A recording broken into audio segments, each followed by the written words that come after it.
Alright, guys, Touch Crummy back again today. Hope you're all doing well and enjoying your day so far. And welcome to episode 23 of the Breaking Point podcast. Joined again here by Easy Mac and Lion Man. Congrats, Easy Mac, first of all. We'll get into that in a second. Back with another episode. What a hectic week of Call of Duty. One of the best events I think we've seen so far this season. Back in a LAN environment. It was an absolute gauntlet the entire weekend. And not only were the matches great, but there was a hell of a lot of drama as well that we're going to dive into today. So really appreciate your support on the podcast. Leave a like on it, all that good stuff on all the platforms. And well, let's hop right into things. Gentlemen, what a weekend. Wanted to throw it to you, Easy Mac, first of all. Congratulations on the victory. It was a grueler. You guys looked vulnerable at times, found your way over the line. It's just like, FaZe always seem to find a way. Yeah, it was a nice W. We're not at like final form, so it was nice to like scrape one out when we're at like 50%. So it was nice. Yeah, I mean we weren't 100% on like S&D and hardpoint. There's still a lot to improve. So if anything, that series showed us what we need to work on for the rest of the year. It is scary that you guys didn't look at your best and you still won easily. Or not easily, but you know, I mean Dallas was just so good. Like they had such a good run that day. So it's like not like they really tested us so hard and like showed some of our like stuff that we need to work on. So it was awesome, honestly.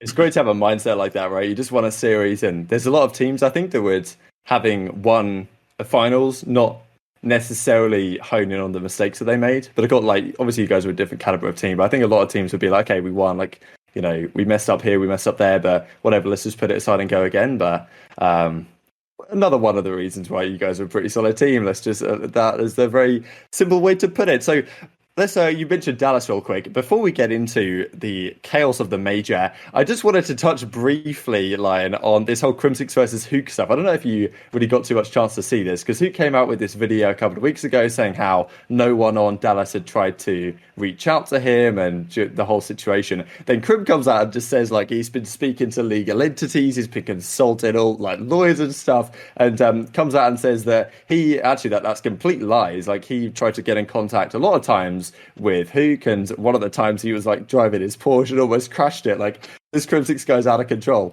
But I mean, I don't know if you had any thoughts on that. He says he's coming up with a video soon. I don't know, strange stuff. I don't know. My personal perspective, I was just, it's like an announcement of an announcement, right? Just do the video, whatever. And I'd still kind of be interested to see like what Dallas's perspective is. Like I just actually wanted to throw this out there because I was thinking of it the other day. Shotzi said in the off season, I stumbled across this the other day, but Shotzi said in the off season that Huke before the Modern Warfare season had taken this massive pay cut to get Shotzi onto the team because they needed the buyout from Splice. So Huke had taken this 100k pay cut to get Shotzi on the team. And now, like, supposedly, not too long later, Shotzi's now like MIA, and Illy's MIA when this whole stuff's going down. It doesn't really add up to me, like, I don't know what you think. I don't really know who to believe. I think Crim's somewhat telling the truth because he seemed very passionate about it. But it was like this weird topic where they didn't want to give out any information or talk about it. And I wonder why. And I think we're probably going to find out next week or whenever this video comes out. But yeah, the whole story about Crim and his car, like, that wasn't necessary. Like, who cares if you crash your Porsche? It's a dope car, but no one really cares. But yeah, I think Huke was probably just emotional about getting dropped off 2 teams in a row, and then he's gone through this really tough year that he just put it out there that they weren't really there for him. And I assume that it's mainly aimed at Shotzi and Ellie, who are more so, I assume, his closer friends on the team. Don't really know much about that, but I think he probably just wanted those guys to really look out for him, and I guess they weren't. But Porter being there, I guess Porter probably just, it wasn't like an emotional heart-to-heart type thing. It was probably like let's get on the same page. Let's, be a team. But I don't know. We're going to find out what this is actually about soon enough because it's been long enough. And yeah, I just want to know. I hope so. Any thoughts, Austin? Yeah, I mean, it's definitely an interesting situation. Obviously, a lot of people were like jumping on certain sides just when we heard Kyler's side of the story. So it was kind of like there's always like 3 sides to a story. So it's going to be interesting to hear what Crimsix has to say because obviously not being a part of their organization, you're not going to know what's going on the inside of it. So it's going to be interesting to see what he says and see how that changes people's perspectives because I feel like right now a lot of people were on Kyler's side for the whole majority of it, and so it'll just be interesting because it just seems like a lot of just drama surrounding it. It's just, I don't know, it's a lot. Yeah, and then you've got like the images of them like fist bumping and stuff at the major of that room, and it's as you said, like Austin, like there's three sides to the story. There's one side, there's the other side, and then there's the truth, right? So I suppose we'll see how that goes. But speaking of Huke and well, formerly Dallas Empire, now of Los Angeles Thieves. I was thinking, okay, maybe we'll have a. I wasn't really expecting a slow start to the weekend because, of course, we had OpTic, Dallas coming up. But I mean, the first day was just ridiculous. This whole Huke situation, it completely blows my mind. So there was a whole Huke drama before things even kick off, and then we get this announcement from Thieves on the first day that Huke isn't even going to be able to play with them because of a missed test. First of all, so he missed this test, and okay, well, no. Let's just explain it real quick. The reason why the test failed is because he bloody spelled his name wrong and he put Y instead of a W instead of a U, right? He put a W, but he took a fat L. He took a fat L on that one. According to Nameless, he could have changed that online that night and didn't do that either. Well, did he know? By the way. Yeah. Thanks, man. So he made the spelling mistake. According to Nameless, he didn't fix the spelling mistake that night. And the next day, he was supposed to take the test. And then according to Nameless, he was an hour late to the test and then showed up without his ID. And then because they weren't at like a hotel near, they were at their facility. So then it's not like you can just hop in an Uber and be back and forth within like half an hour. So then he missed that altogether. And then by the time he took the rapid test, because what it was just like one of the ones where you stick up your nose. It's really quick. By the time they knew that, it was like, we got to make a call on the roster for the match. And they just had to put draws in. So like, it was really interesting hearing like Nameless put everything out there while Nadeshot was putting stuff out there. Like they put 100 Thieves tweeted out the two tweets that had like half of the story, and then Jake Lucky tweeted under it, and Nadeshot was like, "I don't know what you want me to say. I made it abundantly clear in these two tweets," and then he added a bunch more information, and Jake was just like, "Well, you just added a whole bunch of information that I didn't know."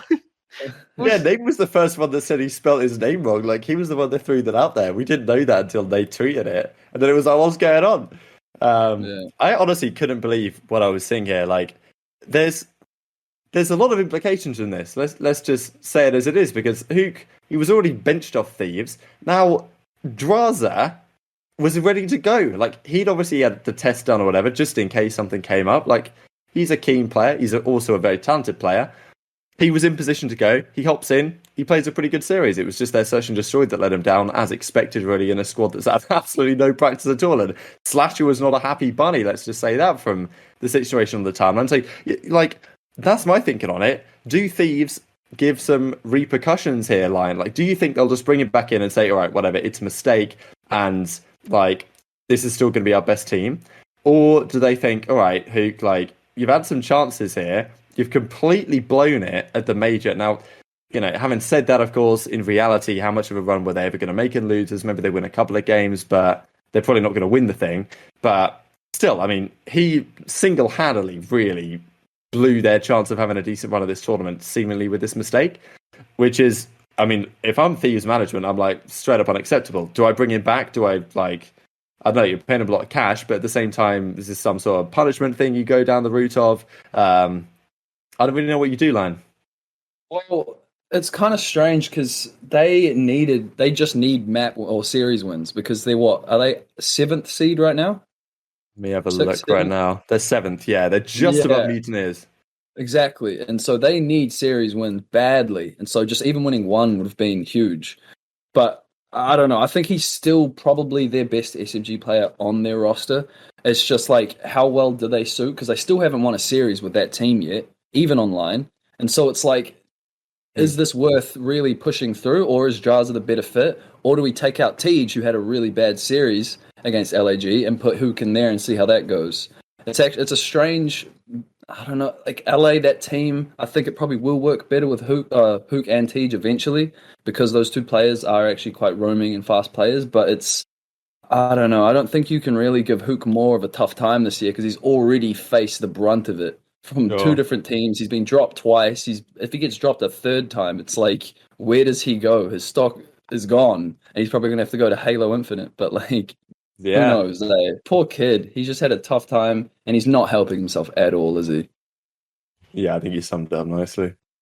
I mean, he just did a big disservice to his stock himself. I mean, like it was pretty unprofessional what happened this past weekend. Pretty. And I like fully think like I don't know. You're at a major. It's the first land back. You should be like on top of everything. Obviously, mistakes were made. Could have been remedied. Wasn't remedied. So I'm not going to go into that. But this 100T team in the future, honestly, I bet you Draza is going to make his way back in there. I think honestly, it's going to be him for Tej, and then you kind of see what you get with the Huke Draza sub combo, because a lot of people don't know, but Draza's been playing as a sub in the amateur circuit. He was a sub at the beginning of the year. He was really, really good.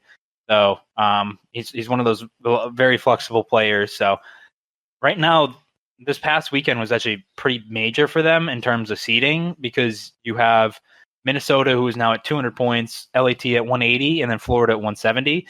So they're fighting basically for the first round matchup, I believe. So, you know, you don't want to be facing Toronto and New York, because right now Toronto is third and New York's fourth. So you want to be giving yourself an easier matchup. Not that any team's easy, but you don't want to be facing those guys right off the rip. So by not having a good major, they now drop in the seventh, and now they're in a tough spot where they need to succeed. And there is still a threat. It's extremely unlikely, but there is still a threat that they don't make it the champs. So they do need to start performing. Yeah, absolutely. I think like how many times does Draz have to prove that he's good enough for this team before they'll actually put him in the team? I don't understand. I mean, they keep making these moves. I get that the TJ idea, from my perspective, TJ was like, all right, it's LAN, TJ veteran LAN player. Let's just give him a go. And if he performs badly, I don't know what his stats were for that series, but it wasn't pretty. Yeah, I think there was 0.8. something on. Yeah, there was something on Reddit where like he's gone -10 or worse in his last like 7 series. I don't know if that's fully accurate, but it's something like that, which obviously isn't good. Now Draza did a pretty good job on the SMG, and also like obviously I read into like Twitter interactions because that's just what I do. But just some of the reaction from Slasher I thought was especially interesting, because he's now the talisman of that team, right? And he played great in this series, and like he certainly was doing his best to try and get them over the line in when they played LAG here. Talk about LAG in a second. But Slasher, obviously their new like talisman leader of the team, he seemed incredibly frustrated with the fact that Huke wasn't there, first of all. But then he also seemed like he did a reply to Draza saying like, yeah, thanks for filling in. You did an awesome job. And I don't know, it seemed like he was being, especially because there's always been rumours, I suppose, with Draza being on the bench last season, that they could have had him in the starting team, but they decided to get temp. The question was, does Slasher not particularly rate Draza? Does he not think he's actually a good asset? And that's why they decided to get temp instead, when Draza was sitting there ready to go if they wanted him. So that were just questions that were going around, and it maybe seems now that Slasher's like, accepted that Draza actually can be part of the best form of this team. So I don't know if you had any further thoughts on anyone before we crack on. I mean, TJ had like a really rough stage. I mean, Draza actually didn't have too great of a stage either. He finished with a 0.09, 5, and then he wasn't positive in any of the 3 modes. Mm-hmm. But I don't think he's there to be a star if he does fill in. You have Kenny, you have Huke if he stays in, you have Slasher. So TJ was, you were talking about his stats. He had the second worst KD of the stage. Silly was number 1 with a 0.78. TJ was right there with a 0.79. His Slayer rating, which is like the kills per series, was a 27 or 67.28, which was in the bottom 5 in the league, and his damages were all in the red for each mode. So it's like, even though TJ plays like pretty fundamentally correct, if you're watching him on the map, it's tough when he can't get going. Like when TJ is finding form, he's a really big asset to that team. But when he's struggling, it seems like they're struggling to pick up the pace without him, if that makes sense. Which is why I think Draza will be a suitable replacement if they do go towards that way. Yeah, I wanted to touch on Slasher though, because the man's had a whole 4 months out of the league, comes back first event on LAN and completely smokes for a full series. I'm like disappointed we didn't get to see more of him and like how he would have played throughout further series. But yeah, he looked good, man. Yeah, they did well. I mean, they won both hard points, right? And then they lost the control on both searches, which is just unfortunate. Like, you think if Huke's there, they win at least one of the searches, maybe the control, like a team that's actually prepared. And they maybe could have done something. It would have been tough, but their opponent, of course, was Los Angeles Guerrillas, and it's good we recorded this today because last night LAG decided to confirm a roster change. Very interesting one. Personally, let's have a look at where LAG is sitting right now in the league. So they're in ninth. They're the team with technically the best chance of making it to champs. They're only 70 points behind Mutineers, but I mean, 70 points is a long way behind. But yeah, technically they could still do it. So look, LAG, all things considered, it's probably chalked. And you've got to think, all right, let's prepare for next season. We talked about it before. Let's bring in someone from the academy team, give them a go, right? And Mental really was the guy that before the season people were talking about, right? Gears of War Pro, done it all in that game, considered one of the best players of all time, I think, in Gears of War, if not like the best, maybe. I don't know. People always used to talk about him when I kind of followed it a few years ago. He comes into COD and has obviously been going through challenges. Don't really think they've had too much success, but if there's a time to bring him in, now's the time. The real question is about the replacement, right? And especially because Silly went on to say on Reddit yesterday that the team actually has no say in the moves, which kind of blew my mind because a lot of teams, like whether that's true or not, like obviously we can speculate, but the vast majority of teams, I would imagine, the players, especially the key players, have some say as to what the roster is going to be. So the fact that they have no say is very interesting. So Chino's benched, right? And this is a surprise, I think, I don't know, looking at it, is it a surprise, given that Silly and Assault have just been a duo for so long now, but Silly back on the second AR, that's the plan. Much better on that. I think people are giving Silly an overly amount of slack just because he's been so active on socials. As a result of this, if you keep quiet, you tend not to get so much slack. So maybe Silly needs to take a lesson from the Assault playbook, maybe on this issue at least. But still, a lot of people are saying, like, Chino, not only did he come into this team and actually make them look better initially, even without Vivid, obviously they never had the firepower to begin with, but there's too many ARs. There was no pace on the team. One of the ARs had to go to put Silly back in that role. And Chino's the one that bows out, even though Assault had a worse stage, I think. Or I think a lot of people would say that by the eye test and what Chino brings to the team. Mental comes in. I don't know. Thoughts, Austin? Just a strange one again. Another questionable move. So I actually agree with the bringing in Mental because you obviously got to see what you have. You're out of champs unless they make a deep run. They're at 100 points. They're 70 points down from Florida. So they would need a big effort to make it to champs. So like I agree with bringing in Mental to see what you have in him on the pro level. For the season in Elite, he has a .095. He has impressed me in control because I've watched pretty much every match he's been in for the Elite. He has impressed me in the control, and hardpoint he's actually not doing too bad. He has the second highest KD on his team behind Mox. He has had some impressive games, most notably on raid control. He's really solid on that map on offense. He's usually leading his team in kills. So I do like the move bringing him up. If I'm LAG though, like honestly, like Mox has been playing really, really well in the elite circuit. He has a 1.111. He has a 1.18 and hardpoint. He's been playing like really, really well on that.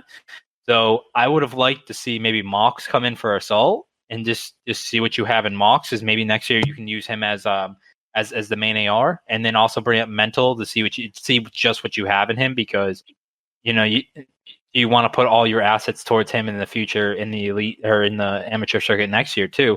If you don't see the growth that you're looking for, but I feel like they kind of have.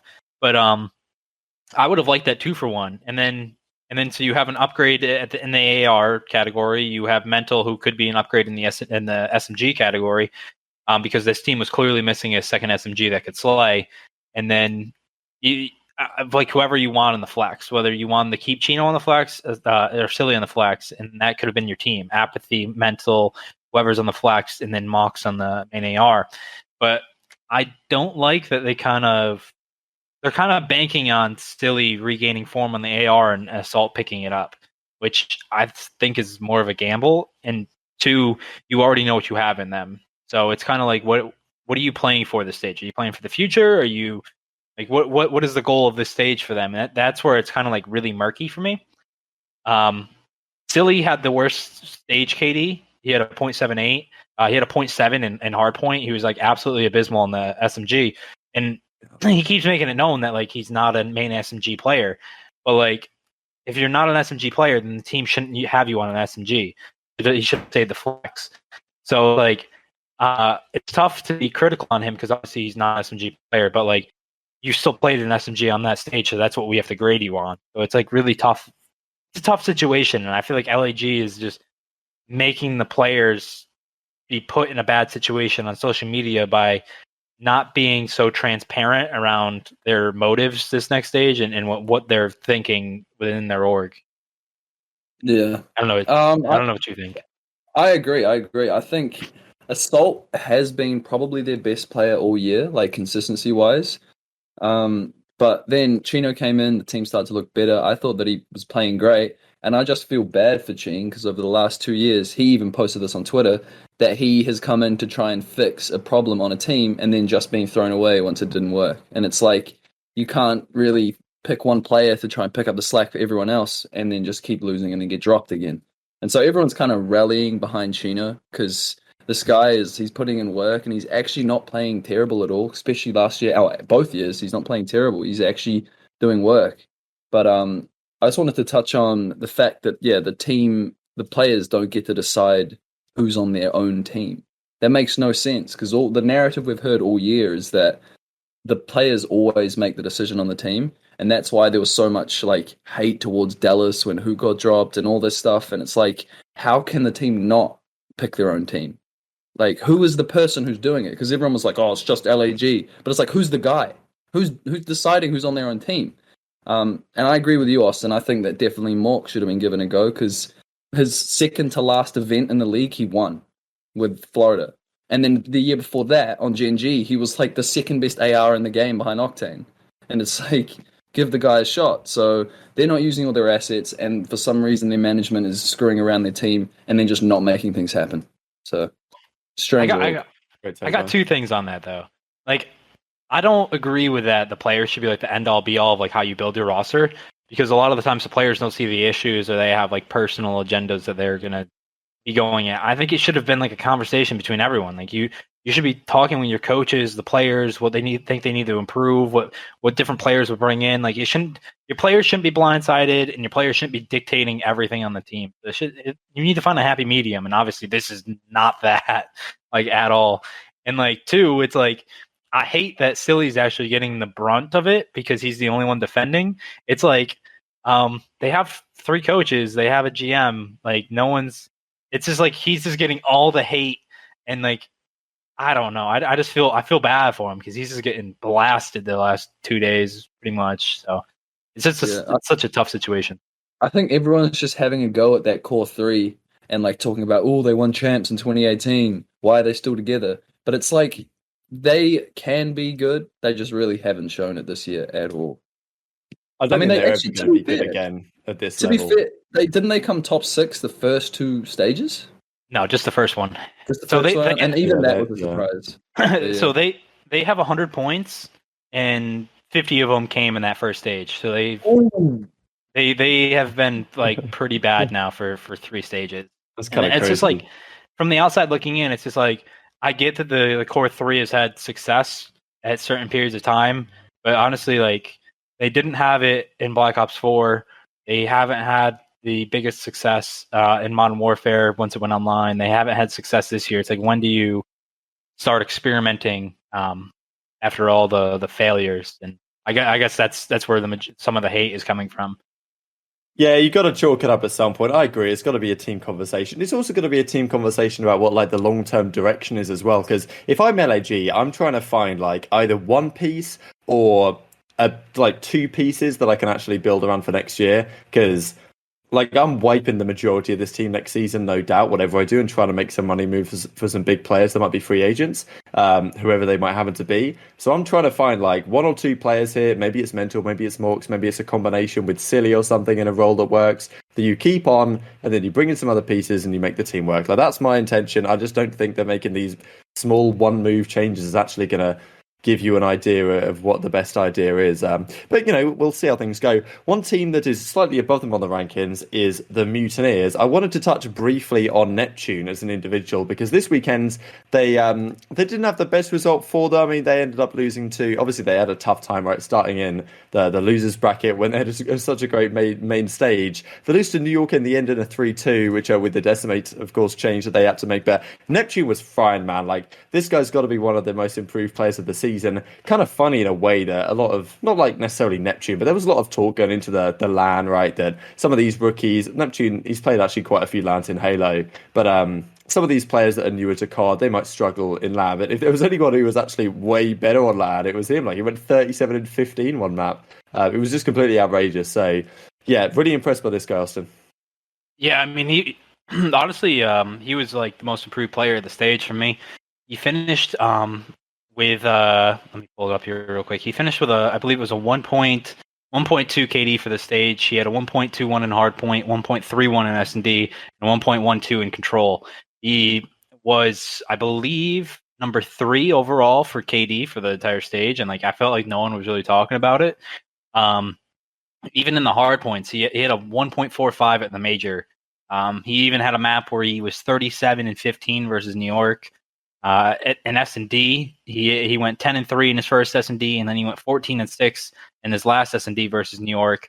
And he had maybe one of the most influential rounds I've seen when they were in a 2v3 on a retake, and he killed everybody within 5 seconds, and it was to stay alive. And even in the controls in the control versus LEG, he went 22-16 and had 4K damage. So it's like he honestly had a very good major. If anyone was worried that he was an onliner, I feel like that kind of puts it to bed. Even though he only faced 2 teams, I know LEG is LEG, and I know New York didn't have Asim, but he still performed. He did what he had to do, and put up great numbers across the 2 matches he did play in. Yeah, out of the rookies, he was the only one who had LAN experience their way because of Halo. Mm-hmm. Yeah, I think he played like 6 LANs. I looked it up on Game. And I think that Insight played in Black Ops 4.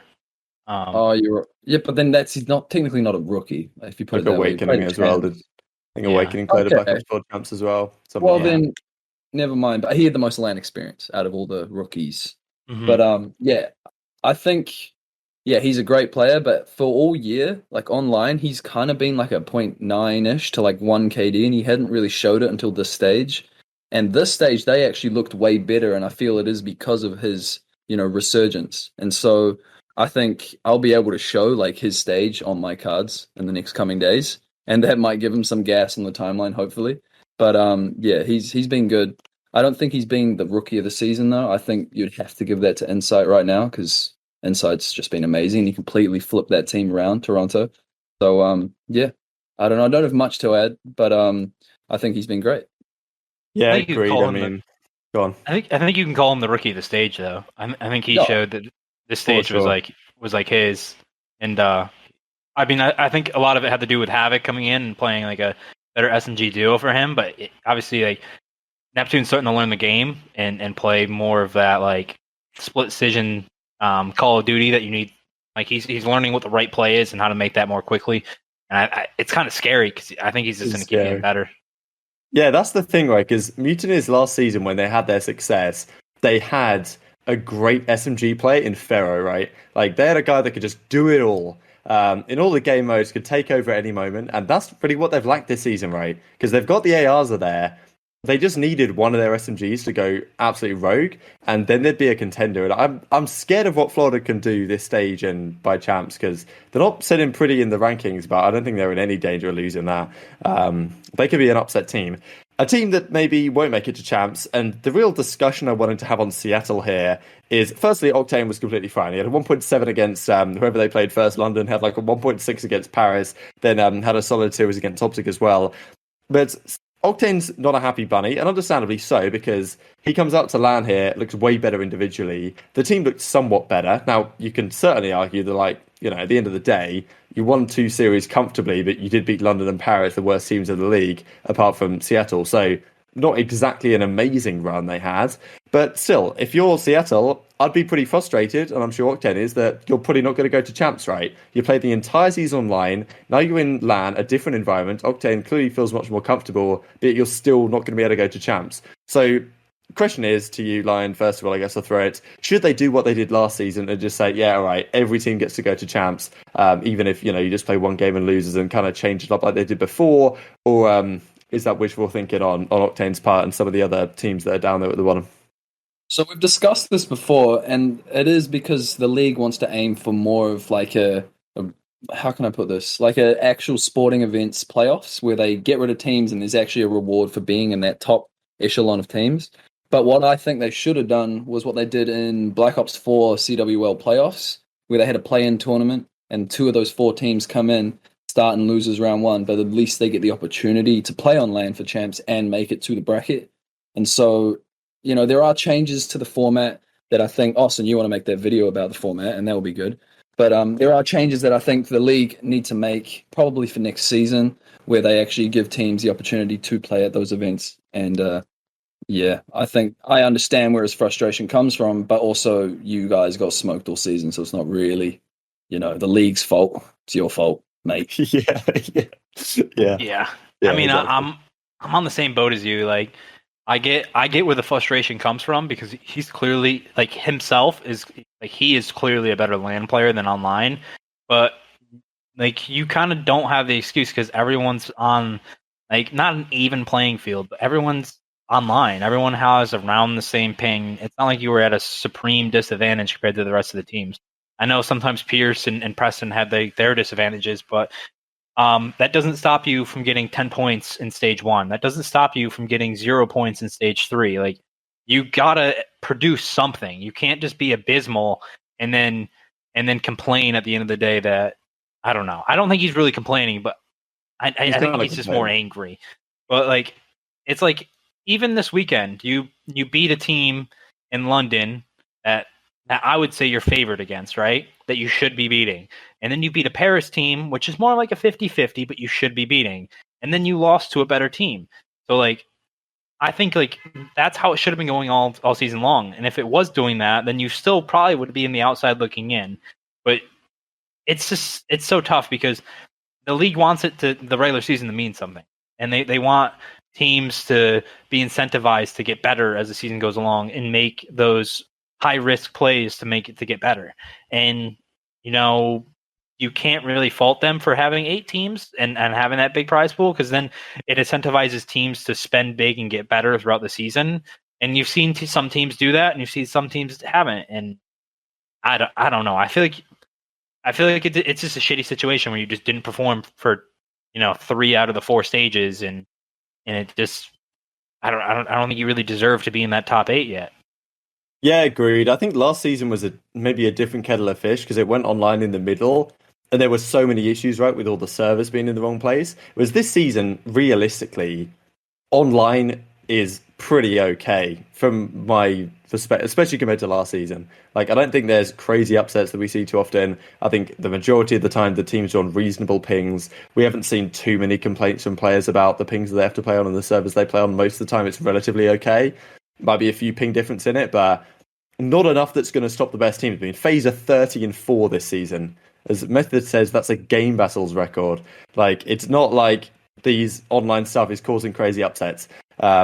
Just to say that. But interesting discussion, I think, nonetheless. But I agree, like, if they just say, okay, everyone can go to champs, I think, honestly, your idea line is great. Having a play-in tourney for those last couple of spots, because at least then the season still means something. I don't want them to just, like, chalk off the importance of the entire season after all the hard work that the top teams have done to actually be at the top. So that's the Seattle discussion. Wanted to go to New York because it seems like Asim's going to be getting out there soon. The visa's sorted. He's coming back. Very much this weekend it showed why he's a very important piece of this squad. They had Decimate come in. Their search and destroy towards the latter half was actually very impressive. Like, Dece, in my opinion, like, he showed that he can be a top player in the league. I think he did a phenomenal job. Really had some key moments. That's exactly what he had to do, right? Come in, have a couple of memorable highlight moments, that people are going to look back on if you're another team and pick you up for next time. But for the New York side, it seems now coming back in. I still think they have some work to do to get back to the level they were for Stage 3, for example. I don't think they've been looking as good as of late. They did go 4-0 before they got completely bodied by Toronto to finish out Stage 4. So interesting situation for them, Lion. I don't know, like, what did you think of Decimate? And I guess with the team coming back, can they hit that form once again? We'll talk about power rankings here in a few minutes, but... Well, he did the best he could do with that team. I mean, their first series, they 3-2'd Florida, which wasn't the easiest series, but the fact that they beat them... They lost to winners first. They lost to Rocker. They did. You got 3-0 by Rockers. Right. Nah, wasn't great. Yeah, I mean, tough series, also first series together on lane, so I guess, tough. And then they beat Florida and then lost to Dallas, who ended up coming second. I think for what he could do and what that team could do without one of their key voices in the team, one of their best players, they did what they could. And Dece, I agree, he did exactly what he was, able to do. And to be fair, we can't really give him a hard time, especially after the Seattle stuff. Like, he dropped himself from that team, came back, and actually put up a good effort. But there's not really much to touch on with Decimate. I think give him another shot on another team. Maybe next year he'll come and become a starter. But yeah, don't have much to add on Dece.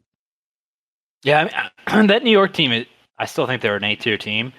The thing with Dece is, like, he got a really good situation out of this major and performed really, really well in the S&D, but we really didn't see crazy numbers in the other two modes, which is why I would have liked him to stay on Seattle and show us progression and growth in hardpoint and control, because everyone knows he's an insane S&D player. He had the highest S&D KD of the stage of 1.58, and he had a crucial 1v3 that basically won him, gave him all the momentum on Express versus Florida, and he's a really great S&D player.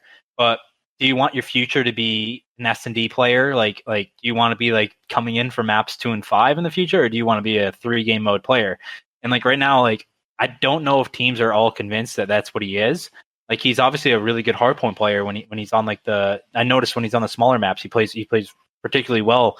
And obviously he can still grow and be a better player. And I'm sure if this team had a lot more practice, then he probably would have performed better. But it's I would have liked to see that from stage to stage to stage and see his growth and see if his fundamentals are there, see if it's not just raw slaying power and but it kind of sucks because now we get to see him for one stage and then he's just gone again. And well, damn. But the New York team as a whole, it was interesting. It just shows how valuable Asim is. He's truly I think he's their MVP. Him and Clay can co-MVP, kind of how that Dallas team had last year with Clay and Crim. But Asim is really, really important to creating space for this team in hardpoint. You could see they went 0-5 in hardpoint. They went from the best hardpoint team with Asim to 0-5 without Asim. And it's Asim is every team needs one of those players that is ratty, that thinks ahead of the game. He's thinking 2 minutes ahead of the game. Okay, Hill 4 is coming up. I got to do the X, Y, and Z to influence the spawns to get my team in a better position for down the road and create that space for Hydra to perform well. And it was really interesting to see this team kind of have their struggles at times, but at the end of the day, it's you kind of write it off because they're a pickup team. But it basically showed me how important Asim is to this team's future and their success. Yeah, and you could tell when you hear their comms all season, it's always him and Clay just dominating the comms, knowing exactly where to go, where to play. And I agree. I think even his play style works perfectly with Hydra. Hydra being the aggressive slayer, Asim being the ratty, smart SMG. And that's exactly what they needed. Because with Dece, it's almost like they had two Hydras in a way. They didn't have a specifically smart SMG player on their side. Well, the thing with them is, so this is weird, but there's a movement stat that you can find. So it's Hydra and Dece, they're actually more of at the middle of the pack for movement. They're more methodical than people think. They have the cracked movement and can make all the plays and stuff. But if you watch Checkmate Hardpoint, for example, Hydra's pretty much posted up. He's posted up and waiting for his opportunity to strike. He needs somebody that was going to create space and be that entry SMG and to basically sacrifice himself to allow Hydra to, with his freakish talent, to get a 2 or 3 piece. And that's kind of what they were. They had two of the same SMG kind of out there, and that's what was really messing them up on their respawn. A great segue, because the next team I wanted to dive into was OpTic Chicago, and there was some discussion after this weekend that OpTic need a player like Asim. Like Accuracy was saying it on the flank, that OpTic need an Asim, and that the playstyles between the OpTic SMG lines is not necessarily there. And I was kind of thinking about it earlier when we were talking about Los Angeles Guerrillas, for example, and also LA Thieves as well, that what defines the best teams in the game is the SMG duo. Like, that's my perspective. And the best teams have it, and the not the best teams either don't have the best talent or they don't play particularly well off each other. So OpTic had a really interesting weekend because they come in. Let's just face it, there's been a lot of talk about LAN. They've been saying for months, can't wait to get back to LAN. A number of tweets have come out from Formal, Scamp, and the likes about how excited they were to get back to this situation. Dallas was one of the teams that, I mean, that was all the talk, right, really. The fact that Dallas had not beaten them last season on LAN, this time they expected it to be a similar result. Doesn't happen, right? Crim versus Formal drama comes up before the tournament even begins. Dallas come in and smoke them 3-0. Like, it completely outplayed them, to be fair. And it was really impressive for Dallas to do that. And like, credit to Shotzi, right? Because not only is he an incredibly talented player, but he took a lot of flack for being this massive onliner last season. Just quietly bides his time online these last several months. Doesn't like say a word, doesn't get in any Twitter arguments, comes out and just has a monster series and just proves what he can do, and just says GG's OpTic on Twitter on the timeline afterwards. Like, you got to respect players like that. But yeah, okay, OpTic lose that series. They did go on to Crimsix did the whole, like, that's how you behave when you win thing, when he went over fist on them. What a character Porter is. We'll talk about that in a second. But okay, OpTic make a losers run. This is something that they tend to do. They won a couple of good series. They beat Seattle, they beat Minnesota Rocker, and then they fall short to Dallas again. So 6-1 map count defeat to Dallas. Obviously, Dallas looked fantastic, but my perspective is, like, with OpTic just keep falling short, right? They made a championship Sunday again, but like, even if they'd have beaten Dallas, and going into that series, I was like, Dallas are favourites, but OpTic could do it. It's possible. They kind of catch fire. If they'd have done that, can you see them? This is the thing with OpTic, I think. They're like 5-11 against the teams above them in the league so far this season. Not a good stat. So I just don't see a world in which they beat Dallas and then they beat Toronto. Like, winning those two series on the bounce for OpTic right now, with the consistency they have all across the board, just doesn't seem to be there. And then having to do that and then beat FaZe, which is like the team that OpTic just can't beat, is also a concern. So you've got that side of it, and then you also got the side of it, which I see all the time from OpTic, where they lose first map and they're down bad, and then you just see people flying out and taking ego shells in game 2, and then you see them lose a close round of the control, and you just know it's chalked, because the vibes are just gone, and it's happened online, and it happened on LAN, and it's just so frustrating to watch as a viewer. So, bit of a rant there, but thoughts, Austin? Yeah, so this OpTic team, I mean, honestly, they depend a lot of the time on getting some momentum behind them and, like, snowballing that into, like, a great result. I mean, you saw that at the Stage 3 major when they played, like, what was it, 3 or 4 times within one day. They really snowballed it and had their best result of the season. So, like, the format really hurts them where they just get split up day by day.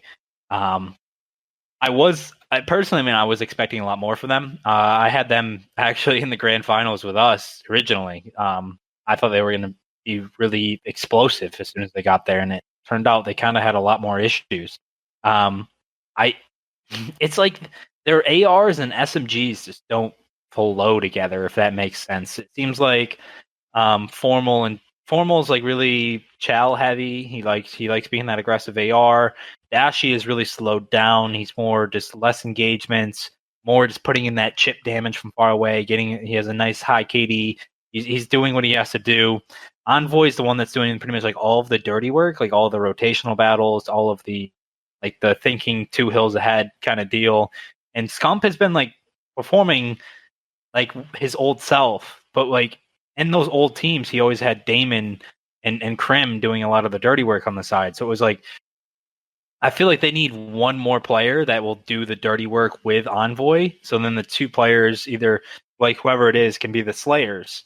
And that's really what they're missing. It just seems like they also don't have the highest consistency. It seems like every day is kind of like, what OpTic are you going to get? So it's they just have a bunch of issues. I think like their system, they need to sort it out and find a system that will give them the best chance to have consistency. Because right now I feel like their system relies on them firing on all cylinders to compete with the best team, and that's why you see them blowing out all the lower teams and then struggling against all the higher teams. It's just something they've struggled with now for like pretty much 2 years, and they just have to find a way to really remedy that however they seem fit, because obviously we're not a part of their organization. We don't know the true issues that are within them. Yeah, I wouldn't even say they've struggled in the last 2 years. I think they've struggled since the end of IW with that problem. Like, they just always have been momentum based since then on boots on the ground. And every time they lose a map badly, it's like, it's over. And as like an avid I wouldn't say former OpTic fan, but I used to be a diehard OpTic fan. Like, it's just hard to watch. And especially like up against FaZe, they probably have like a 0.75 KD against them, which is ridiculous. And even against Dallas, what was 6-1 map count? It's like all these top teams, they just play the game fundamentally sound, far more so than OpTic, that they can just expose them for what they're doing wrong. And it's just hard because OpTic is at that point where they've got these 4 superstars that are almost undroppable, and it's like they can't just switch one out to find a solution. And so one of the players on this team really has to switch up their play style and complement the others, because it's almost like they play for their own, like what they're like personally good at, as opposed to playing together as a team where they can actually strive. And I don't even know if they fully know what their main issue is, because when they win series, they're like, yeah, we're the shit. And when they lose series, it's like, oh no, it was ping, especially against FaZe. Like, they were the one team that came out and did blame ping. And it's like, well, there's probably more issues than you actually realize. And there's probably more issues than we realize. But it's just like, when they win so easily on certain series, it's like it completely overshadows the fact that they actually aren't playing properly. And it's really tough to be harsh on them too, because even like Scump came out with the tweet talking about like mental health, and all these players like care. Like, there's a lot of the fans don't know, but they care like a ton, and they've stopped making a lot of the content and the streams and everything to try to get better. And it's like, I don't know. I just hope that this LAN result, that, I mean, obviously they expect to be in the finals, they expect to be competing, and coming in 4th is a nice like consolation prize, but it's not like what they want. So I hope like this was kind of like a wake up call that maybe like they should change up their system a little bit more, because it seems like you have like 4 players that want to play a certain way, and like no one's on the same page. So like I just hope like they, even if it means sacrificing personal stats for a couple more of these guys, like I'd rather somebody be dropping 0.9 and winning than I don't know. It just seems like they just need a little bit of a system change, and then like a little bit more of that. Like, I just feel like Envoy can't be the only one doing certain things, but I also feel like Envoy needs to switch up his play style, and there's just so much that goes into it. But obviously, we're not in that camp, so it's so hard to talk about it. Yeah, from what it looks like, it does look like Envoy needs to play a little bit less isolated, because even though he does make a lot of big plays, it's just whenever he doesn't make that play, the team is completely chalked and they lose spawns, and then they just, they can't regain. And so I feel like he can make those plays, but he has to be more like understanding of which plays are the actual best ones to make, and then kind of throw away the ones that can just completely cost his team. It's a duo system too. Like, sometimes you just need a duo. Like, if you're going to be taking a risk, have somebody come with you. So if you make a mistake, then you have someone there to pick up the pieces. And like in 4v4, it's so much easier to be punished for each mistake you do. One misplay, you flip spawns, and then boom, you're in this hole. And then it takes either star power to get you out of it, or like fundamentally correct play to make the right play, or the enemy making a mistake. And sometimes you just don't get all 3 of that or any of that. So it's like, yeah, I hope maybe we see like an AR start teaming up and doing the routes with him, so or him not doing the routes, and that would really change up what people are thinking, because a lot of people know what to expect from him and the other. So making your play unpredictable is something that they should be focusing on this next stage. Yeah, because it feels like teams understand that Envoy's going to be the one making the play, so they're always going to look for him on rotation and like look for him, isolate him, find that kill, and then they just have a 3v4 against guys who are just hitting from the front. So it's like, I don't know. Maybe Scump and Envoy need to do some 2v2 hard points and just grind out playing together. Yeah, I guess a couple of things to add on to that. I think a lot of great points made there because I think I see Envoy getting caught out quite a lot in those tough situations. I think also I agree with Austin, right? This was going back to LAN. This is like no excuses time, right? Every other time there's been the excuse of it wasn't LAN. Even if they didn't fully believe that that was the root of their issue, it's in the back of their head. And you still see the tweets come out from OpTic like, oh, we didn't play like we do in practice. Oh, it was just simple mistakes. Like, what does that mean? And the other side of it is, I just don't think they're anywhere near as well prepared for their series as the other best teams are. I think you saw it night and day when they played Dallas in standoff search. They'd played standoff a couple of times, OpTic. They'd done a great job on it. They looked really good. From my perspective, it seems like they thought, okay, we're class at standoff. Yeah, we're all good, lads. They come out. Dallas has hard counter-stratted them. They got caught off guard early on and completely blown out. Like, it just shows there's a different layer, and Dallas are one of the teams that's going to do that. They're going to go super hard into looking at all the VODs, understanding exactly what to do, and I'm sure they had a lot of stuff prepared for the first series that then they could use in the second series when they played them again. And OpTic just, in addition to all the other issues we talked about, it seems like against the best teams, they're just nowhere near prepared enough to make these things happen. So those are just some additional comments, right? I think as Call of Duty fans, we love it when OpTic are doing well because it's great for the viewership, it's great for the scene. When OpTic are making Sundays, making grand finals, and yeah, it's a shame that they're not able to do that. It's a shame for the OpTic fans, right? Because the vast majority of the scene is at least supports the OpTic organization to some degree, and I think everyone has respect for what they've accomplished. And the last time they won a championship as OpTic was December 2018 at Las Vegas. Huntsman last season, of course, won a couple of things, but that's the last time Scump and the guys won a championship under OpTic Gaming, which is a long time ago now, and it's not getting any easier with the other top teams that we're just about to dive into. Toronto, wanted to mention them because they played like an incredible weekend, to be honest. Like this series against Dallas, the first one was mind-blowing. The comeback they made game one was ridiculous. Then they lose to FaZe in a series they could have beaten you guys. That control was outrageous. Some of the clutch plays that Usties made certainly was ridiculous. I felt like they were going to win that one and push you guys the distance again. They always seem to go game five. This time they lose 3-1. And then they play Dallas again and get reverse swept, which was a crushing loss. But you still saw in the first couple of maps they played Dallas in that elimination final, completely bodied them off the map. So fair play to Dallas's composure, but still, Toronto Ultra are right up there. I think that on another day they certainly could have been in the grand finals here again. I'm not still convinced that they can beat FaZe on a consistent basis. I think you guys are so well prepared for them right now, Austin, but still, Ultra, they go to land, they prove they're still the real deal here. I mean, technically, I guess they only won one series, but that's good enough for top three in the end. Yeah, I still think Toronto is like the biggest threat, but like it doesn't discount. I still think like there is a group of like 5 or 6 teams that can contend if they're having good matchups on the day. But I feel like Toronto is the most consistent. I think like Dallas has started hard, like had like a really good map set at the end of that series, and that's why they were all obviously hot from the series before as well, and just were able to take control of that series at the end. But I do think Toronto. The problem with them is they've extended their map pool so much. It's like kind of like the same issue with us. They've extended their map pool so much that like their core maps kind of took a hit. You saw that on the the Moscow, I believe it was Moscow S&D. Dallas was really able to hard read them, and it's something where you're playing so many different S&Ds, and there's a lot of film already on you on that Moscow S&D, and you're playing a bunch of other ones. You're not really playing Moscow S&D as much because you're trying to focus on building up that map pool.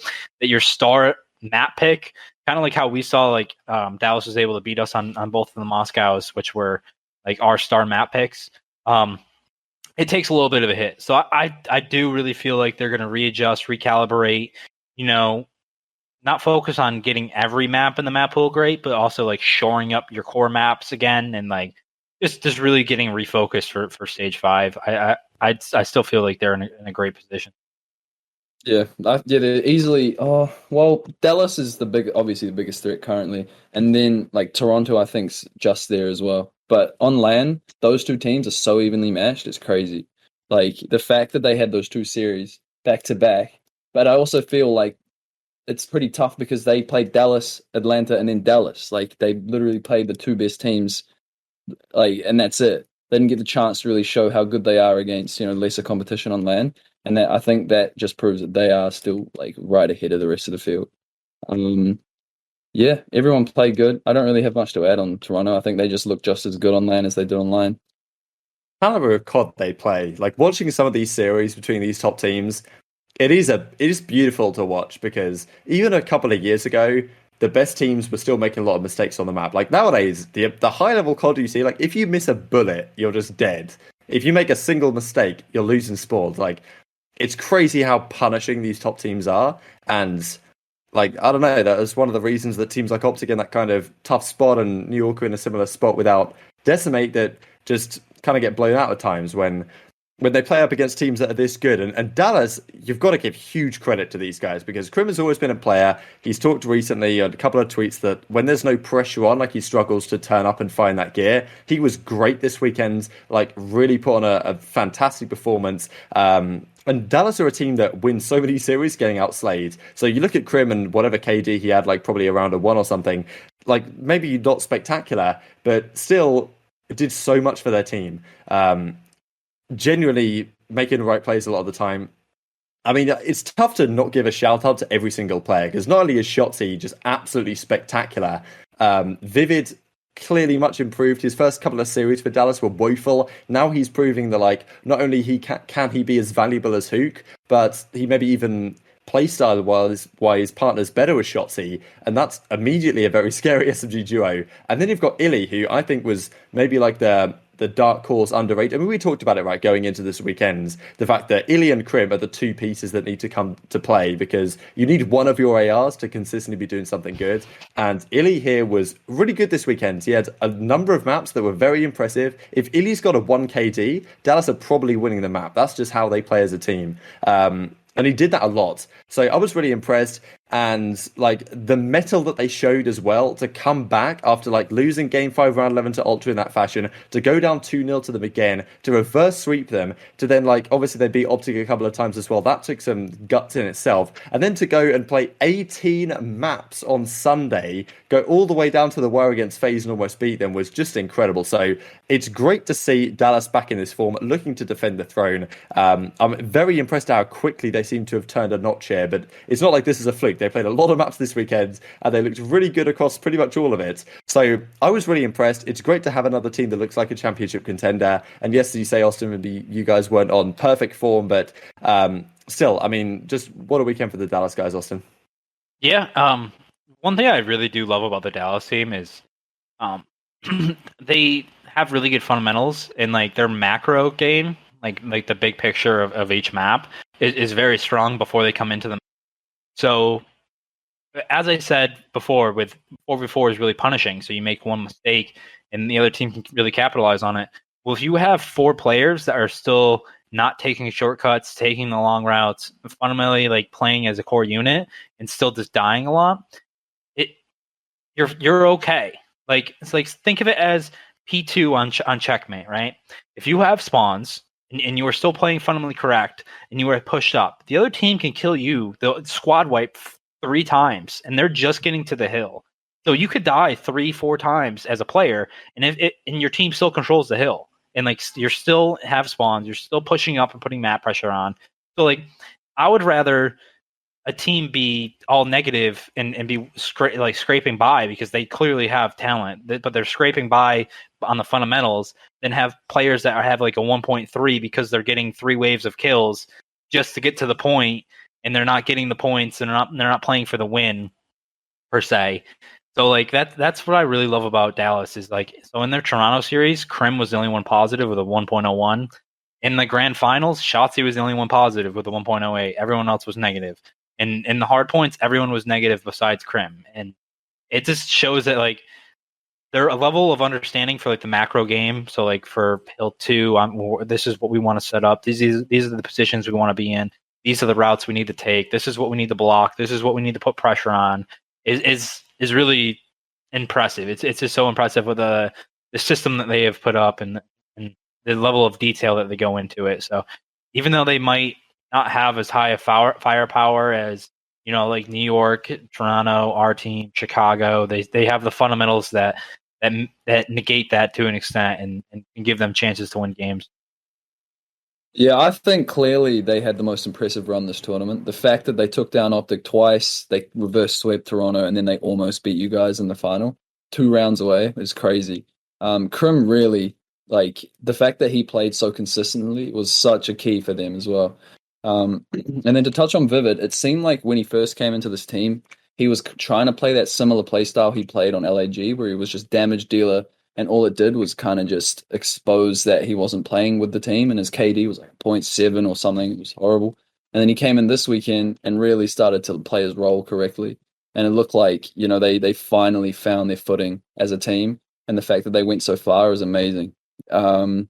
Just to touch on, Shotzi played MVP level as per usual. Like, the fact that he's that good on LAN, I think it's the first time we've really seen him play this level on LAN, because they won, which was it, CDL LA last year? LA, yeah, the last event before COVID, and he played good, but we didn't really see him play at that MVP Modern Warfare level until now, I think, this season. And so it's really nice to see him playing at that level. Absolutely disgusting, man. We got to talk about their opponents in the grand final, because FaZe, they just have another gear really tested in this grand final, right? Like down 3-2, down 4-3, but then win an absolutely massive apocalypse. I mean, it was a hell of a grand final. It was super back and forth. You guys lost your first Moscow Search and Destroy.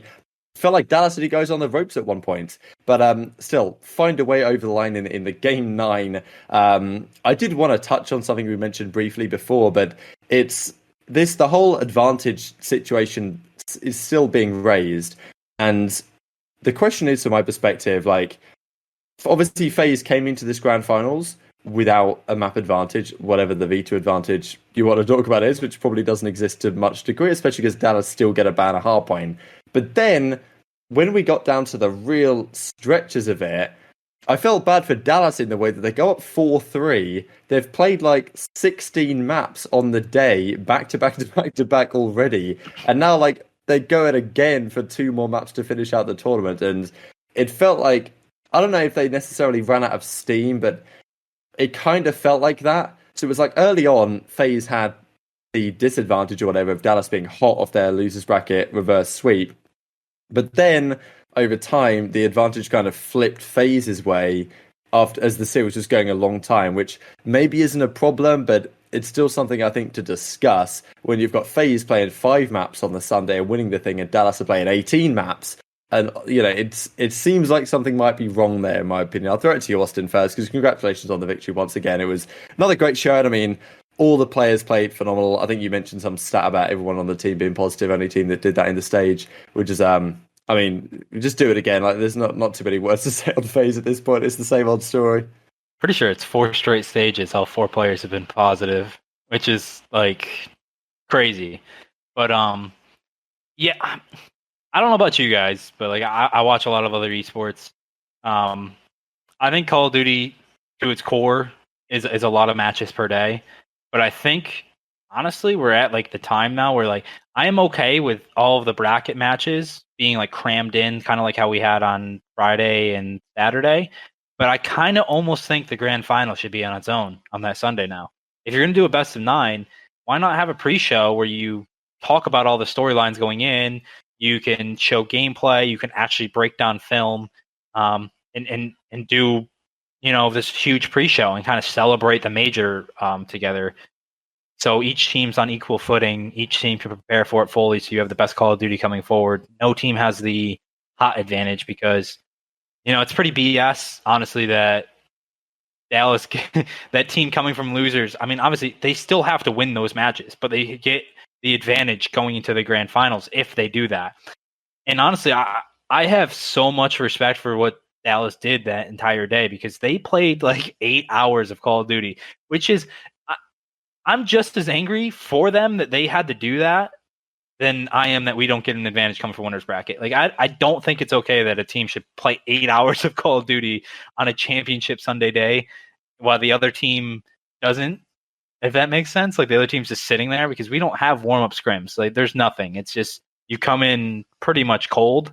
I think we played like 3 or 4 maps versus Toronto before their series, but even that was a best of 5, so it was 2 hours of just sitting there. So Vito's advantage is nothing. That is everyone knows that that's kind of this like that they're just trying to spin that as this big advantage. But honestly, like coming in cold is is a disadvantage. But as the series goes along, the advantage swings back to us because Dallas has been playing for 9 hours. So it's like I would almost rather have the grand finals just be like that spectacle that is that Sunday, and like have like this super bracket days of Thursday, Friday, Saturday that we knock out everything else.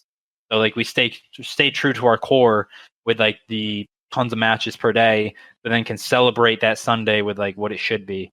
When in reality, it's like the CDLs, like the format is more forgiving to the underdog. Like they're trying to have like this underdog victor, and they're trying to give like the underdog more of a chance in the final, and like have more teams. You're having more teams on that Sunday, so you can have like I don't know. You're giving bigger orgs a chance to make that Sunday. So it's just I just think it needs to be reshuffled the way they do it. I know it's not going to happen this year. We're in the middle of the season, but I hope they're taking all of the constructive criticism, because that's really what it is, and they apply that next season, because I just hope they don't think that everyone's just attacking them, and I hope they take this in and actually talk about it and consider it for next season. That point about the major being alone on a Sunday is actually dope. I love it. It reminds me of what CSGO used to do when I used to watch CSGO. Yeah. And I think that would be awesome. But what do you reckon if, instead of map veto picks, and I think maybe if that is alone on a Sunday, having a best of 9 with no advantage would probably be ideal. But what if the team from winner's bracket gets to choose every single map in the series and when they are? See, that's the thing right now. It's like the map vetoes, like it's really not that much, because like we get the veto 3 maps, but Dallas also gets the veto 3 a map, and they get to pick 2, 4, 6, and 8, and they get to pick sides for a bunch of maps. So it's like I don't think we should be picking every map, but maybe just a little bit of a boost, or maybe picking the sides, because last year the sides were like pretty crucial. We had some pretty crazy, a lot of people didn't understand it, but like St. Petrograd had a pretty big side. Hackney Yard obviously had a pretty big side. Even Gunrunner had a small one, but it was a little 50-50. This year, a lot of people it's way overblown, but like the only real map with a bad side is Raid. And a lot of people don't know that. But the Raid bad side is the garage side. Stage 3, it was really prevalent. Only us in Toronto, I believe, were the only ones that won on bad side. This stage, you had a bunch of teams do it, but so like the side choices, everyone overblows APOC. It's not bad. You can flip spawns within 30 seconds. People are breaking P2 now a lot more frequently. But like I just wish maybe just a little bit more would be picking the sides for the maps, so still Dallas gets to pick the 4 maps, and then we pick the sides for those and our picks. I don't know. They got to find something just at least a little bit more, because the vetoes are just literally nothing. Yeah, I agree. I think like the championship Sunday being just the finals is kind of cool, because that's what they did for champs last year, right? Like it was just that one series on the final day, and that had some hype going into it, no doubt. And I agree. Like there's so much more you could do. I think this is one of the issues right now with the stream, is that every single time you tune into the stream, it just feels exactly the same. They're all in the same studio all the time. Everything's the same. Dot by dot, Nameless is in the same spot on the same desk, speaking about the same things. The same graphics come up. Study does the same thing. Lottie's in the same spot.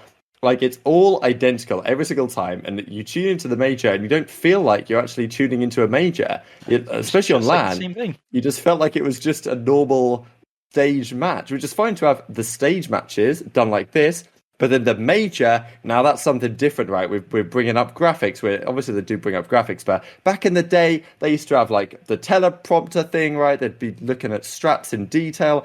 There's so much good content coming out right now. I saw like Enigma do some things with Astro, like actually looking in detail about where players are moving on the map. This is the type of stuff that, like, why is the CDL not doing this, right? And I'm sure we're probably going to bang out some cracking content like that during the off season as well here on the Breaking Point YouTube channel. But it's stuff like that which makes a major when it's a big stuff, when it's not just group play games. That's when you bring out the big guns and really show why there's more to COD than just these matches.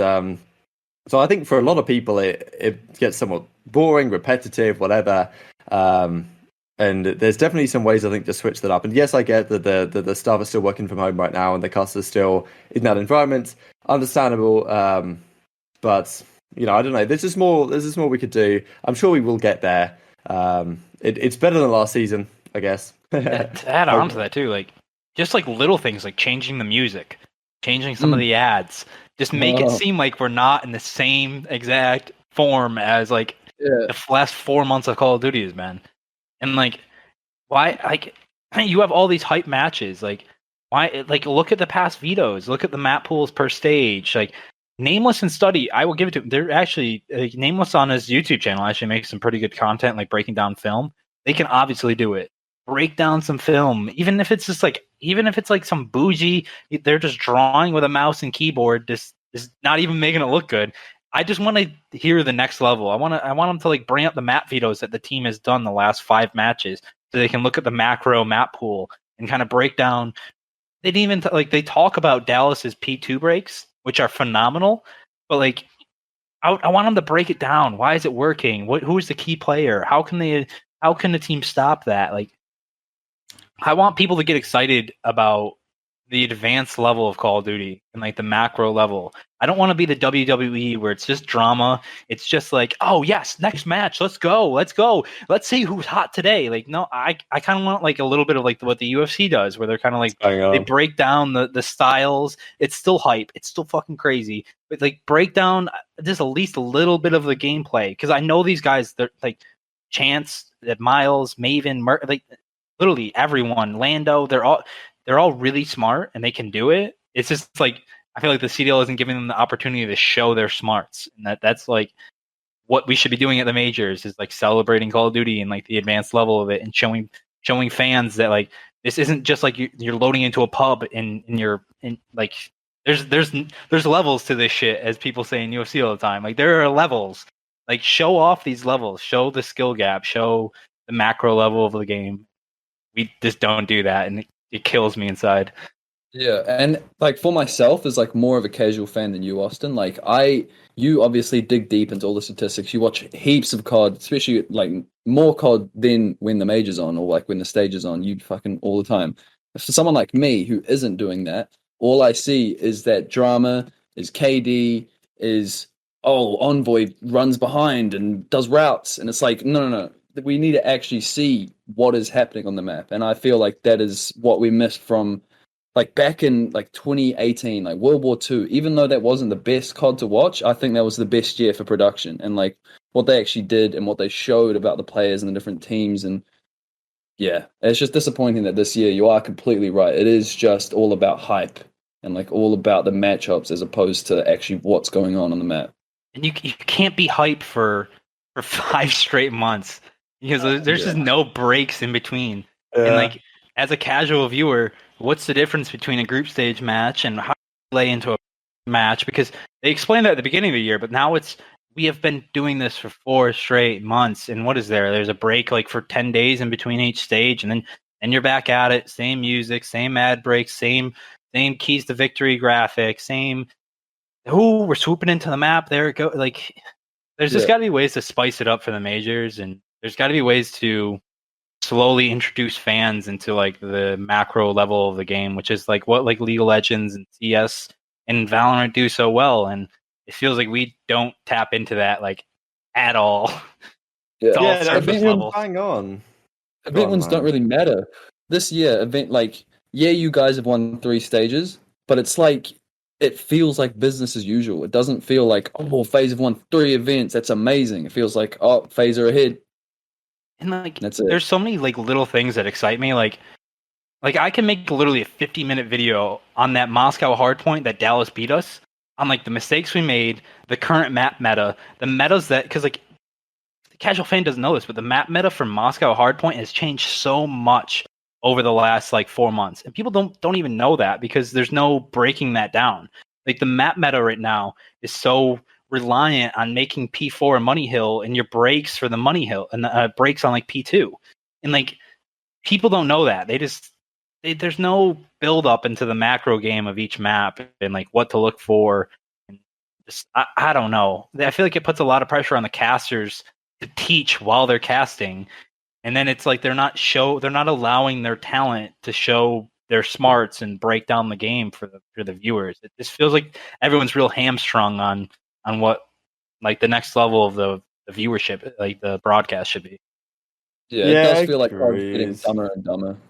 That's what Yeah, it that's feels like. true, because it's the same thing with like them not doing the 1-0 advantage. It's like, do they just think the fans are too stupid to understand why Yeah. that's important? I mean, that's what people love about, as you say, the other esports, the fact that you actually, and even Black Ops 3, right? You used to get Revan in front of the teleprompter, breaking things down. It was awesome. But nowadays, like, I don't want to, not to call out Nameless or Sully, because I imagine they just do what they've been told to do. But they sit there before a match and talk about, oh, this team's going to win because, oh, I think Dashy's going to come out and fry or whatever. Like, that's always, it's like, I want to hear more than that, right? There's way more to it. I totally agree about, like, the map said that the way the meta changed on maps. We saw Toronto this time try and, like, break P3 from the front on Moscow, which usually teams play for spawns, but they were just flooding through and trying to take advantage of that. Things like that maybe I think probably Chance pointed it out because he's awesome at stuff like that. But when you get casters that aren't quite as good at actually doing that, it's like, oh, it's the first rotation, it's the second rotation. Oh, FaZe are up by 100. Oh, well, FaZe, because they won all their group matches, therefore they only have to play like 3 series to win the entire thing. Therefore, you barely ever get to see them play. Oh, they've won again. It's like, great. This builds up into the viewership problem too. Absolutely. Which I'm gonna make a video like breaking this down, but like we are setting records for VOD numbers right now, but people don't want to watch live. Why do you think that is? It's because either A, the timing of the event is just all wrong, and like there's other stuff going on that people would rather watch at the time the live event is happening, or two, people just don't like the production, so they're just watching the event after and skipping through everything they don't want to watch and just watching the matches. So if you just had Chance during the count, because they always have a counter that's like 1 minute 30. And then we just have to watch that countdown. If you have Chance, because I love listening to Chance, and these people make content on the side that are all really good, actually. If Chance is just talking for 1 minute 30 about why the Krieg is better on LAN right now, so people at home who have never played on LAN before can understand, and just have that, you can film that. You could have filmed that 2 weeks ago and just thrown that in during the 1 minute and 30 timer, and you can still have the ad, like you can have it in a small box and have all your sponsors up below it, but just have Chance talking about what makes the Krieg different on LAN and why the AR players are finding success and the positioning and the meta and all that. Like, it's simple stuff that you could add in, and it incentivizes people to watch like more. I don't know. It kills me inside. Yeah, kills me inside talking about this. So low effort is how it feels. And it's just pain. Should we move on? Because we've been talking about this for like 20 minutes. We'll get there. But like, wow, we really nailed that one, I think, boys.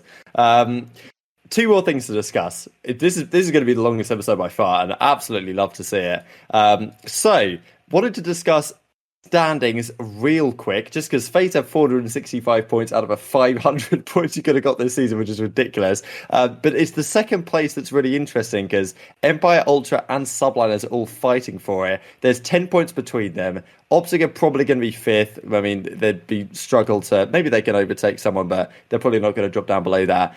Then Rocker, then Thieves, then Mutineers. So I guess, like, who do we think is going to manage to snag that second seed? Because from my perspective, it's like Empire looks great on land, but I do wonder whether like, as Crimsix is talking about, when the pressure's on, like, they really turn up. Maybe the pressure's off a little bit, back to online, then maybe they won't perform as well as a team like Ultra will, and Subliners will probably have to with Asim. So, but at the same time, maybe the pressure is on because you're fighting for that second seed, Austin. So it's going to be a bloodbath of stage 5. It's going to make the major so exciting, actually, because even every time that those teams play, it matters, because that second seed is a huge advantage, because you get the double bye. And so right now, Dallas is a 5-point advantage. So, what would be real spicy is if 2 of these 3 teams are in a group together, because that group play match that they have will actually decide who's in ahead going into the major. So I don't know. There's just going to be so many storylines. It's actually pretty awesome to watch Dallas, Toronto, New York going into this next stage. Yeah, those 3 teams, though, I can't really pick a favorite, because New York looked the best, I think, last stage, like during the stage. Toronto, like, obviously such a good team. And then Dallas looked like the best team on LAN, if not equal with Ultra. So it's like their points are so close as a team, like team-wise, they're so close. And then series-wise, they're all within 6%. And it's like, I can't really pick. between second and fourth, and it would just suck to see, I don't know, which team misses out on that because they're all so equal. Yeah, for sure. This is the perfect way to finish off the episode by talking about some power rankings, baby. Everyone loves when we do this. So let's just go. We've obviously got 12 teams. It's relatively clear cut. We're going to go from D to S, so everyone's consistent. I can make the graphics, and so it can be so they're not too skewed. So I guess I'll go through my initial thoughts. I'll throw it over to you guys to run through what you're thinking, where you would change things up, because I imagine most people are in a similar boat here, but it's somewhat tough to say. I guess I'll start at the top firstly with I just think FaZe should be in a tier of their own. I think like I'd either give them like an SS tier or just like the S tier, or like S plus tier or whatever, and just have FaZe. Because the thing is, even though FaZe have been tested, they've been tested a few times, they're always the team that's there. This is the thing with this squad. It's not like there's teams that can compete with FaZe. Dallas did it. Toronto have done it. New York have beaten them twice, the only team to beat them twice this entire season. So there's teams that can beat FaZe. But the problem is that if there's one team that's always going to be in the finals, it's FaZe, right? And obviously they've won 3 out of 4 events. There's going to be discussion if you guys continue on doing this next season. Like, if next season the game's different and you guys are still winning championships, like the dynasty conversation kicks in. So I think Atlanta have to be S tier. After that, it gets interesting to me. I'm not sure who to put second, actually, because even though Dallas outplaced Toronto here, I think Dallas and Toronto, to me, are the 2 A-tier teams. I'm going to put New York lower. I'll explain, I guess, in a second. But, I mean, Dallas and Toronto, interesting spot. I don't know who's better. Dallas beat them here at the end, but then they lost to them early on. They kind of got bodied on a couple of maps. I feel like online, I might actually favour Toronto, but then going to the stage 5 major, I think that Dallas are going to be more of a threat. So for that reason, I'm giving Dallas a slight edge in second, but I think both of them are right now A tier, the closest challengers to FaZe. New York, I'm putting in B just because despite having a good initial stage 3 with Asim, they just got pretty much taken apart by Toronto at the end of that stage. And even with decimating, they looked a little bit questionable. And I think they've had a difficult time. All the other squads at the top have had time to keep improving, and New York haven't had that opportunity without being able to play with Asim on land. So I think that's going to hold them back a little bit here. So I'm putting them in B with OpTic, which I think is OpTic have got to be 5th, I think, for most people's estimations right now. It's tough to put them anywhere else. Then Florida, then we move into the C tier. So Florida, Minnesota, and then Thieves I put down at the bottom of that kind of C tier. I still think they can be a team that competes, but right now I think you've got to put them behind Florida and Minnesota because those two teams have shown promise to be able to beat the B tier teams at the very least, or at least get up in the mix with those squads. And then I've just got 4 teams in D. Seattle are top in the list there. I think I've got Paris right after that. Then I've got London, then LAG. I don't really know exactly how to order these teams all the way at the bottom. It's somewhat tough to do. So I think Seattle have shown the most promise out of them as of late. But at the end of the day, it doesn't really matter how you order those teams because they're not making it to champs anyway. So yeah, that's my list. I think I imagine you guys are somewhat similar, but definitely in terms of the tiering, you can definitely switch some things up. I guess I'll throw it to Austin first. Okay, so to start off with the S tier, obviously going to put my own team up there. Won 3 out of the 4 majors, coming in. You know, even though we're not at Final Forum, we still scraped it out. I still think we're going to be a major threat for Stage 5. My Tier A has 3 teams in it. It's super hard to call, honestly, for me. They all have their different strengths and weaknesses. To start off, I have for number 2, I have Toronto. I feel like Toronto their strength is that they are very, very good at S&D and control, which other than our team, no other team is good at both of those modes and can be really reliable at winning those in a series. And I feel like that propels them to be good at not only best of 9s, which their huge map pool helps tremendously, but they're also really a big threat in best of 5s because there's obviously US&D's control that they can rely on winning. Number 3, I have New York still. With Asim in the lineup, they're a huge threat. They're going to be one of the top hardpoint teams no matter what. I know they just went 0-5 without him, but that just shows how important he is to winning for that squad. They need to improve control. Control is their major weakness. If they're losing control and S&Ds to all the top teams, they're not winning a championship. So they need to improve that, and I really feel like that's going to be like their target for this next stage. And then finally, I have Dallas. So going back to stage 2, when Toronto beat us, I will say the same thing for Dallas. Consistency. Show us that this past weekend was not a fluke, which I don't think it was.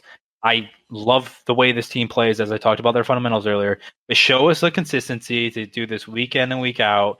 I'm sure they're going to come in and compete, but I want to see them just a couple more reps of just doing what they need to do, and maybe not relying so much on the fundamentals, but still showing us some of that star power. And in the B tier, I also have 3 teams. I'm going to start off with Chicago. Chicago obviously has all the talent in the world, but we're in a league where every team has talent, and they need to show not only the consistency to compete against the top teams, but also getting themselves out of a tough spot. Like they need to show us that that gutsy, just I'm able to punch back kind of mode that we just haven't seen yet this year. Florida, I think is improving ever since stage 1. They've improved every single stage. I have them still behind Chicago, but they're kind of entering that stage where I think they can be a dark horse in every tournament that they're in. Minnesota is right behind them. I do think Minnesota is the gatekeeper to the tier 1. I call it kind of. They're going to be the last team I have in tier B. They're good enough to compete against all the teams above them, but they can still struggle against them, and they still kind of struggle against the teams below them. It's kind of just like a mixed bag of what you're going to get. The C tier is they should be good, but we just haven't seen it consistent throughout the year. So I have LA Thieves and Seattle.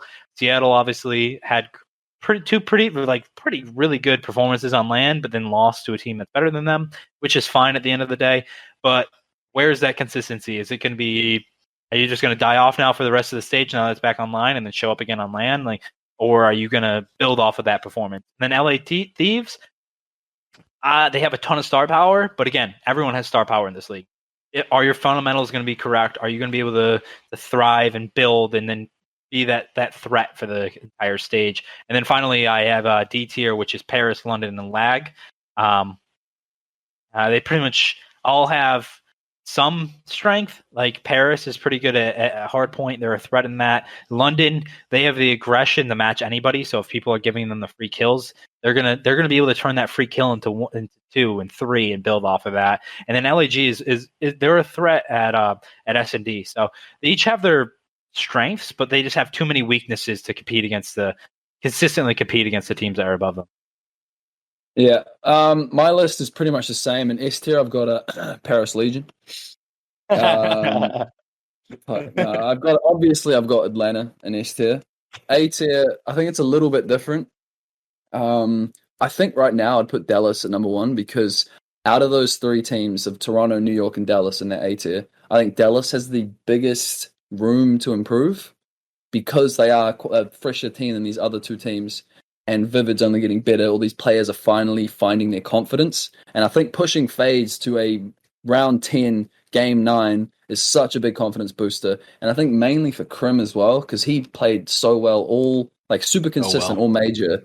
Yeah, and he was really that factor that switched up the vibe within that team, and it seems like they're really on a roll. So I put them at the top in A. I put Toronto second because they are so good. We just know that. New York I put last in that A tier because they spent the last week or 2 without one of their best players. They didn't play with them on LAN, so it's going to be a new experience when they come around to it in Stage 5. And so I wonder if they're really going to be firing on all cylinders when they first start out. I think they'll get there, but it will take a little bit longer than the other 2 teams. So I go Dallas, Toronto, New York. B tier is the same as you. I've got Chicago at the top because I think out of those B teams, Chicago, Florida, and Minnesota, they have the highest ceiling.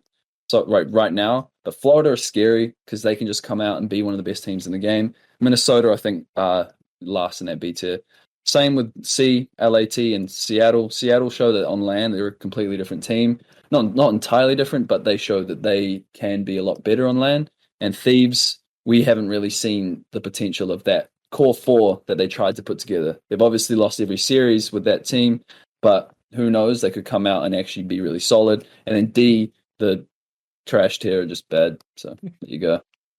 That's and awesome. Yeah. D tier is Paris, London, LAG. Those guys, not it, mate. Yeah, I mean, it's a good point about Seattle, actually, because I kind of put them into D without really thinking too much about it. But in fairness, they did comfortably beat 2 teams in D tiers. They may well deserve to be above them. I'm still going to keep them down there just to stick to my guns. But also just because, I don't know, I just want to see him do it online in a way. It's kind of funny because we always talk about seeing them do it on LAN, but unfortunately online makes them a massive part of this league. So I want to see if they can actually look better than the trash tier, as you so eloquently described, Lion, when they're playing online, right, in this upcoming stage. We'll see, obviously, because it's Octane dropped a 1.7 and a 1.6. Right? I think there's going to be some regression to the mean that maybe he doesn't do quite as well. We'll see. And of course, that's a small detail at the end of the day. But absolutely cracking episode, lads. Thanks so much for joining me. We've been going for like an hour and a half. It's been an absolute bloodbath. Well, thanks all for watching. Any final words from both you fine gentlemen before we finish off the show? Let's hope we get some new ads for Stage 5. Come on.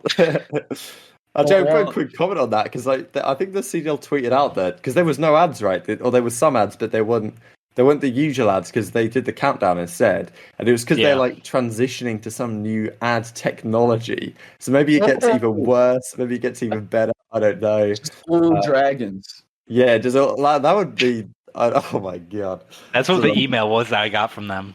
Like I got like the sign up for it as well. Oh, it was just dragons in the title. I was just like, well. Okay. I guess play into the meme, but yeah. It's dead now. It's so dead. It's been like a year and a half. It's been this for 2 seasons. Yeah, exactly. A great note to end on. Any thoughts, Austin? Excited to have an off week, and everyone have a nice holiday next week. Enjoy the summer, and we'll be excited to see you guys when Stage 5 hits. Check out the CDL card. Absolutely. Twitter. Yes. Definitely check out the CDL cards. Check out breakingpoint.gg, all that good stuff. Thanks, Omar, for producing the show. Does this week in, week out behind the scenes. Never gets any credit. So wanted to throw some love that way as well. Link to his Twitter down below. Drop a follow to the Tackrib Academy. That's enough plugs for the episode. Thanks all for watching. Leave a like on it. Subscribe if you're new, as always. All that good stuff. Thanks for watching, as always. And we will see you next time.